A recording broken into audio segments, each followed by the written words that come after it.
اعوذ باللہ من الشیطان الرجیم، بسم اللہ الرحمن الرحیم۔ حدیث نمبر 4۔ ابو جعفر کہتے ہیں کہ عبداللہ بن عمر رضی اللہ تعالی عنہ جب رسول صلی اللہ علیہ وآلہ وسلم سے کوئی حدیث سنتے تو نہ اس میں کچھ بڑھاتے اور نہ ہی کچھ گھٹاتے۔ حدیث نمبر 5۔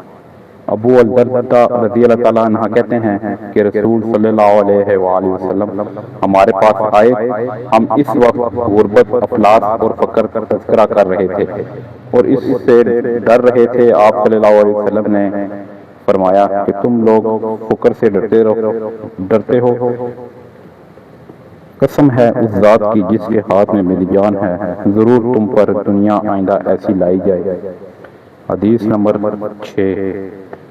قرہ بن عیاض رضی اللہ تعالیٰ عنہ کہتے ہیں کہ رسول صلی اللہ علیہ وآلہ وسلم نے فرمایا، میری امت میں سے ایک گروہ کو ہمیشہ قیامت تک اللہ تعالیٰ کی مدد حاصل رہے گی، اور جو اس کی تائید و مدد نہ کرے گا اسے کوئی نقصان نہیں پہنچا سکے گا۔